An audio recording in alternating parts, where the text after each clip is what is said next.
much for joining us. Jen, thank you for having me. It's an absolute pleasure to chat to you. And also, thank you to everyone who's joined us. I really look forward to the conversation. Thank you for that lovely compliment. I really appreciate that as well.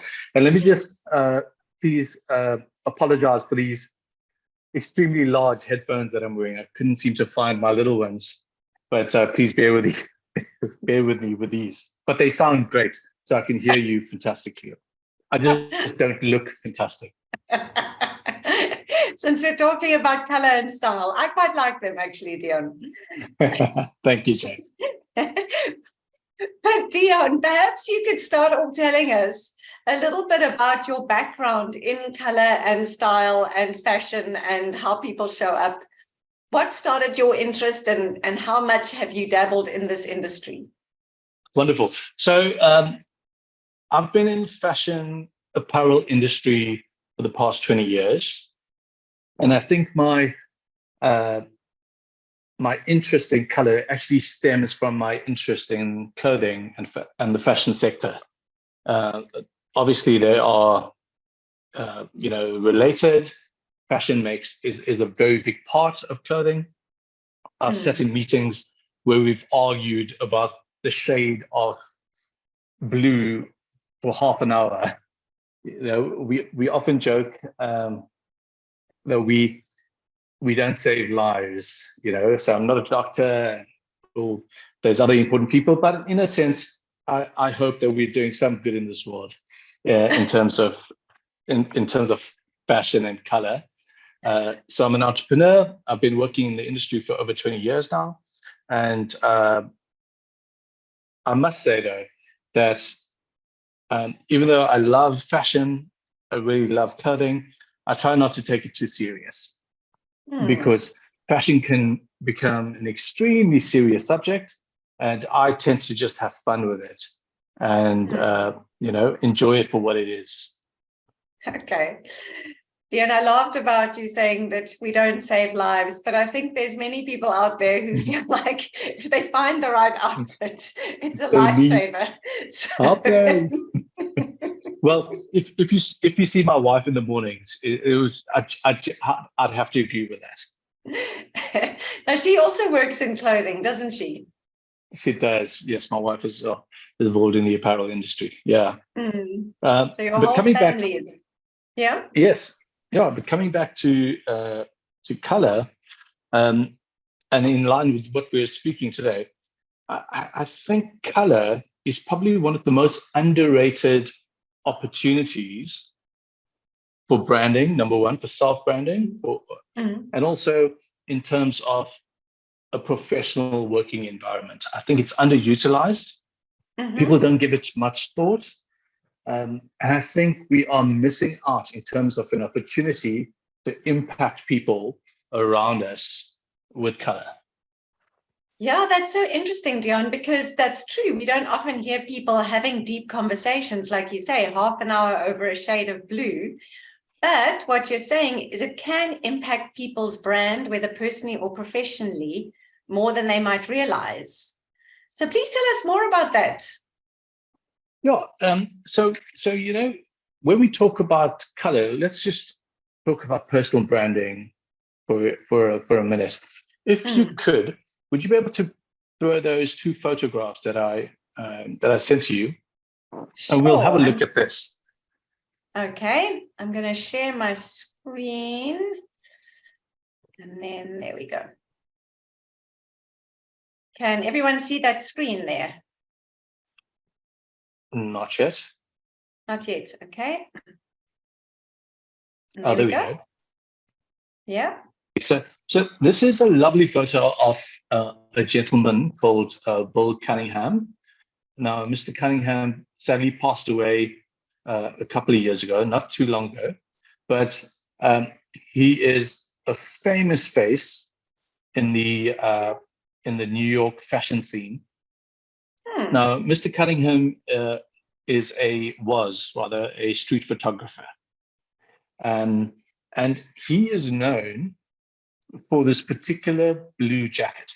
Now, the jacket itself is not really, there's nothing really exciting about it, It's based on a French chore jacket.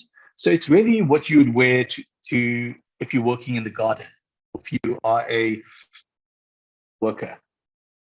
The color is a royal blue, and it's a very utilitarian jacket. So it has large pockets, and you'll see the top pocket as well. Mr. Cunningham, Bill, is absolutely famous for this particular jacket. So if you throw up that other photo, if you would please, Jen. Yeah. And so whenever you see Bill, you would see him in that blue jacket. As a matter of fact, there's a documentary on him, and there's a lovely illustration of him on his bicycle wearing that blue jacket and some trousers. But the point that I want to make is that particular very basic blue jacket became a part of his signature, if you like. So whenever you see that blue jacket, you would think of Bill. And he took something that's very ordinary and he made it his own. And that's what I believe is the key to personal branding, is taking something and making it your own. So if that looks like a navy blazer, or if that looks like a pair of loafers, or if that looks like a little scarf around your neck, what needs to happen is you need to take something and make it your own. Now, one of the ways you do that is by wearing it a lot, right? So people associate that particular thing with your style. And if you wear it in the way that it's meant to be worn, it'll become who you are. For example, another example of something could be of maybe a particular shade of nail polish, for example, or some earrings or a particular necklace. Or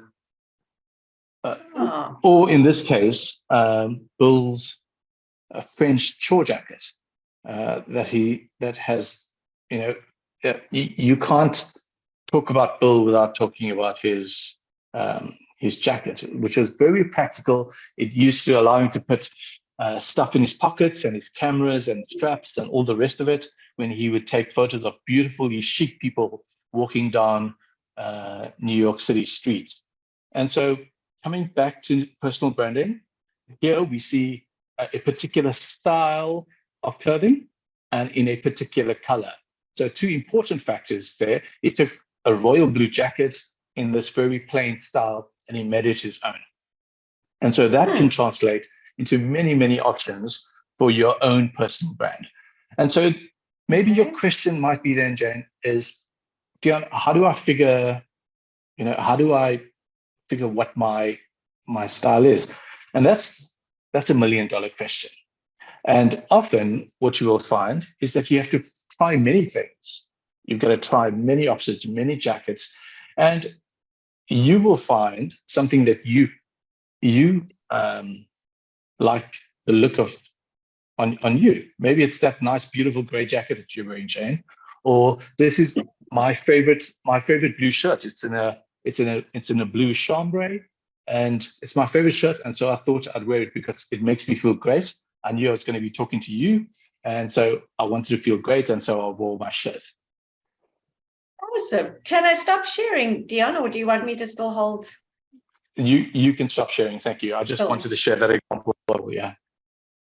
No, I really like that. And I must say, in the world of interviewing, I've thought of color in terms of what does it communicate to someone else.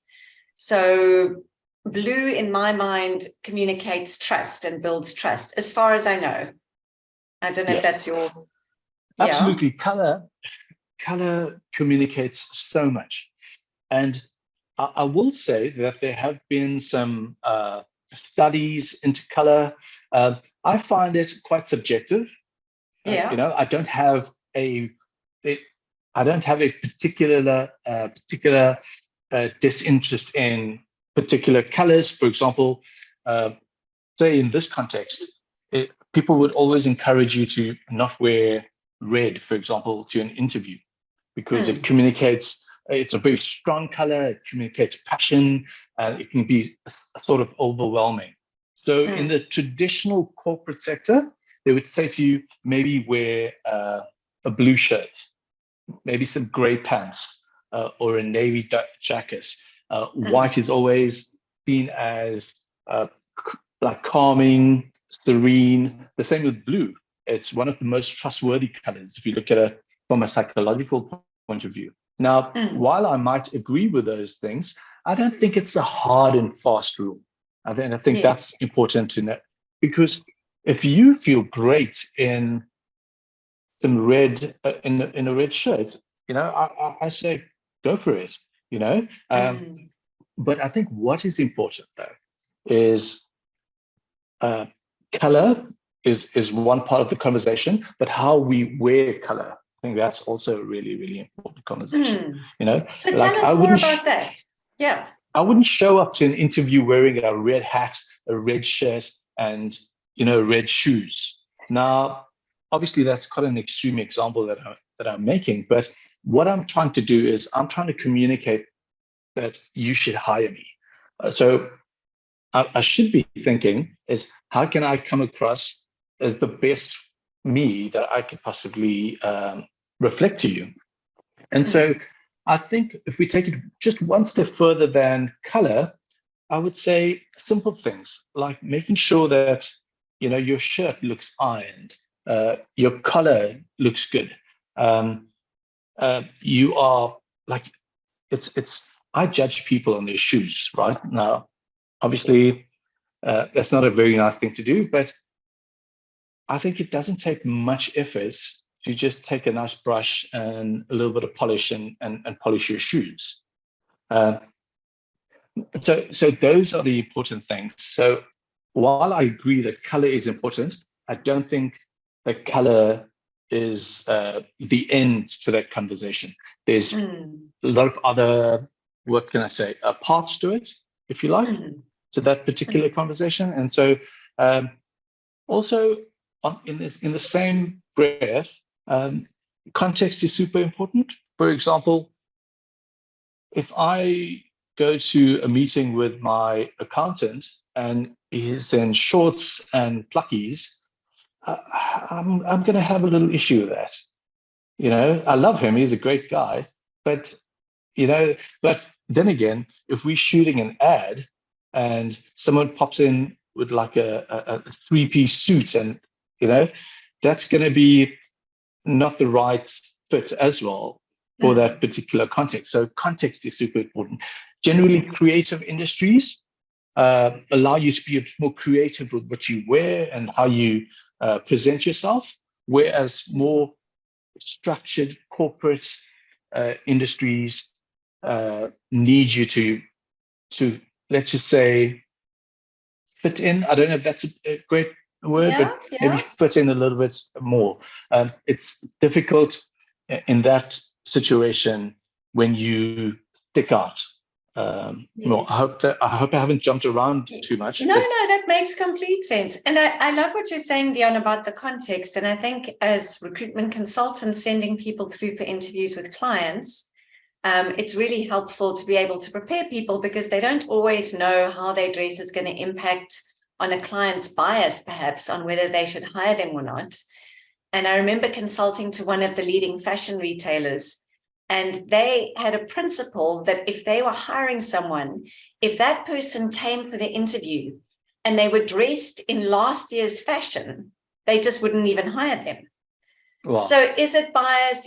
So we can have that conversation, but their sense was, if you're coming for a fashion-related role, you yourself should look the part. And I remember once getting into really big trouble because somebody could see my socks with my sneakers. They were like sticking out a bit. I was like, oh, I'm really sorry. I mean, it was like I was really raped over the coals. Do not interview somebody if you yourself are not wearing this year's fashion. So it goes for the interviewer as well as the person being interviewed. But yes, I think those are really good points, Deon. Thank you. Yeah, and the other thing it's important to sort of consider is that the term business casual has really changed over the years. Yeah. Whereas, pitching up to work without a jacket and a tie was absolutely, no go Mm. 20 years ago. These days, if you do pitch up in a jacket and a tie to most jobs, you stick out. So the question is like, so where do you kind of find the balance? And Yes. I think, um, I think, as you said, context is important, but I think what's the read the room, I think, is the term that lots of people will. If you are in an environment or in a company, in a culture that welcomes expressive dressing, like the people that you consulted to, the fashion people, then by all means, go for it. But if you are in a slightly more rigid culture, I think it's important as an employee that you kind of sort of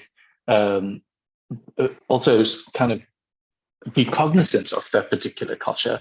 And, over the past, I would say 5 years, the trend athleisure, I'm sure you've heard the term athleisure, which means athletic leisure, has been No, I a hadn't very actually heard the strong. term. Athletic Right. leisure. Oh, the kind of, Right. you wear sneakers, but they don't look like you're going to go for a run. They're actually trendy ones. Is that what you mean? Exactly. It's sneakers, it's hoodies, it's track pants. Now, I believe that track pants are for the gym. You'd never catch me in track pants outside of the gym, right? But most people, it's become very, very fashionable to wear track pants and hoodies, and and so it's been a very strong trend for many years now, and we're coming to this place where, but also, for example, over COVID, people were spending tons of time at home, and so there wasn't any need to dress up for the office. But what I found is that even within the context of COVID and working from home, which many people still do these days, I myself work from home. Um, One of the things that dressing up allows me to do, it gets me in the right mind space to get into work. And so that's an important factor that we need to do. If I'm going to take a meeting, I saw a funny photo of, and the caption was, I think it was a meme. The caption was, uh, business at a business at the top and party at the bottom, or something like that. And this guy had a jacket and a tie and a shirt on and shorts, from the waist down. And you do that is because you want to communicate something. And you often hear people say that you don't have a second chance to make the first impression. And so, even though we might not like the idea of people judging us by the way we dress, people do judge us. No, they totally do. It can also be a way of connecting. I have a company in Germany that I do work for, and their company color is like this bright pink. I don't know what the specific pink is, but bright pink. Like And I haven't ever cerise. There we go. So, and I've never met them in person, but when I meet with them, I have a jacket that is exactly that color. So I put that on, and then I'm like, "Can you see? I'm branding for you today," and they love it. It immediately creates a bit of a connection and a vibe. But that's exactly what I'm talking about. So just a little bit of thought went into you. How can I make a connection with the other person? And I know that we speaking to people in the recruitment industry today, and so often, like for your perspective placements, I think, is that the right term? Placements? Yeah. You place people in companies. Yeah. Right. I think what you want to communicate to that person as a tip, as some advice, is that look for ways to connect with, right? Look for ways to connect. And if that means maybe just doing a little bit of like a little history checkup on the company, and like you did with the color of the jacket. Now, we don't all need to go by the CI color of a corporate if we go for an Of each interview. client, so that you can. But Hey, I maybe. think that's a great way. That's a great way to speak. But I also think I find, Deon, that when people meet, another way to connect is by still being genuine, so not lying, but genuinely complimenting people on something that they're wearing that you like. And I find it's not personal enough that people take it like, oh, that's a bit too personal, but it's personal enough that they feel complimented about something about them that they've chosen and that is part of their identity. And I find that also creates a connection. So I like finding things that I appreciate about what someone's wearing. Like, I really do like your shirt, and the style of it and the color of it. But I find it's a nice way to break the ice sometimes when people are just preparing to walk into an interview or something, I mean, people love compliments, right? And a great visual is what a person is wearing. And so if you take a moment to recognize that, I think people feel great about themselves. And one of the great ways to connect with a person is on that positive note. Yeah. So I think it's a great strategy that you have, even though I don't think it's malicious in any way. But Deon, something you mentioned is that since COVID, things have become a lot less, kind of stiff in terms of formality of style and color. And, perhaps working from home. I mean, I'm interested to hear that people are going out with the business at the top, party at the bottom, because I think sitting at home today, I don't know how many other people have track pants on, but I do. There's my jacket, my shirt, and then my track pants. But oh wow, now I've got completely distracted and I don't know what I was going to say. Oh yes, I think you were talking about COVID. Yes, authenticity. I think over COVID and since then, people are much more concerned with being real and being themselves. And there's more resistance to being something that you're not, or being something just because it's going to impress someone else or create a good bias or something like that. So do you have any comments around that? How to Absolutely, especially the younger generation? I don't know. Yeah. While I think it's important to be authentic and true to yourself, we must be careful that we don't use it as an opportunity just to be sloppy. Right? Yeah. Because we're in business. The point of me meeting with someone for a business meeting is so that we can have an exchange of product and money. Okay, so I'm doing that because I'm trying to win a client.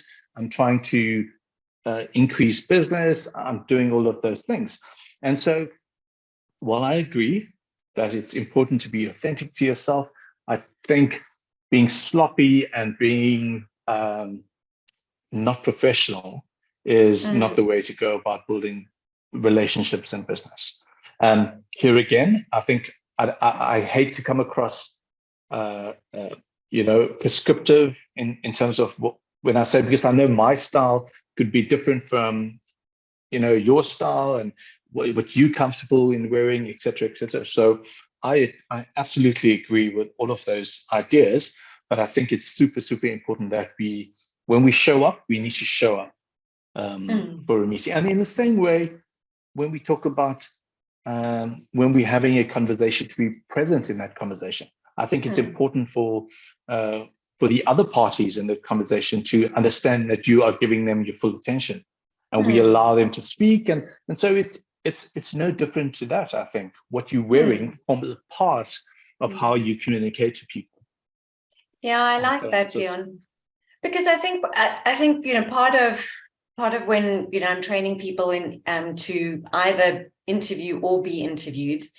And I think all of us are, well, no matter what job we're in, there's always a bit of sales and marketing involved now. Even recruitment they've been threatening to put it under marketing, because 4 out of 5 people will judge your brand by the interviewer's experience. So that part is important. And so I think in the interview, it's important to think what will make the other person feel respected. So I'm going to behave in a way not just that suits me, but something that communicates it to them in their language. So that would be how I greet the person, how I conduct myself, but included in that might be color, style. I'm going to dress in a way that communicates respect to the other person. It's not just I'm in this for me. So I Absolutely. like what And you're saying. I think that goes to, just to build on what you're saying, I think that goes to so many aspects of being a human, right? Is that we constantly are navigating this world, and we're trying to make the best possible case to the other. So that means holding the door for someone, letting a person, you know, flipping the guy off that cuts you off, on the highway, or whatever. I think it's just this idea that I'm trying to put my best foot forward. And if that means, just putting on a jacket for 45 minutes, I'm going to do that. It's not a big ask. Yeah. Yeah. No, thanks, Deon. I really like that. And I'm also really interested because I have seen, for example, one of my friends and collaborators who I think everybody here knows, Vanessa Roth, who does a lot of training in sourcing. She has started to only pretty much wear her company color, being this kind of turquoise. So she has shirts that are branded now, but she's really focused on her personal branding and using color for that. But I don't know if there are many people in the interviewing or recruitment industry who have decided I'm only going to wear a certain color or style. So how important do you think that personal branding is for people who want to grow their business? This is an interesting one, right? Because let's take another example.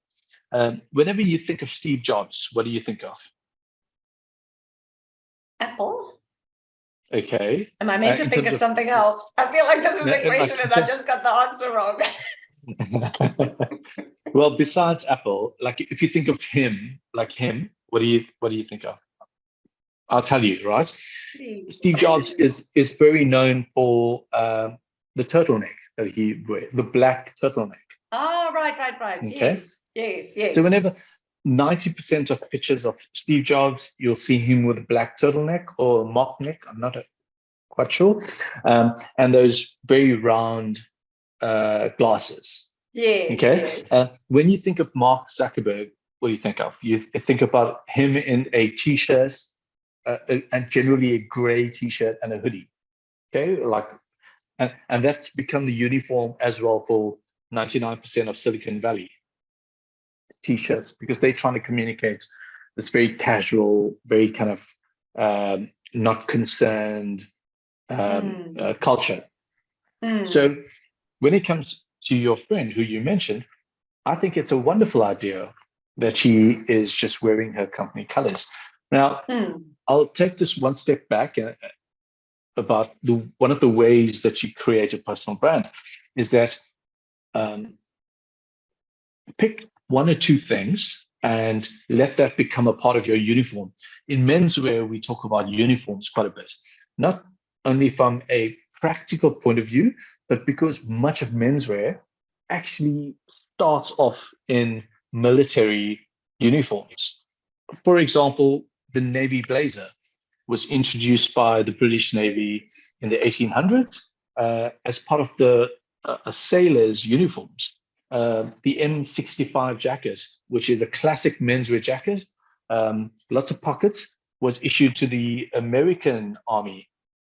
And Chino, for example, was issued to the British when they colonized India. What would happen is the pants that they wore were white, but because of the ochre color of the sand in India, it would go dirty, and then they would just dye it to like a khaki color, which we associate with chinos. So all three of those menswear items have their history, their genesis in the military. And so we talk about this idea of a uniform.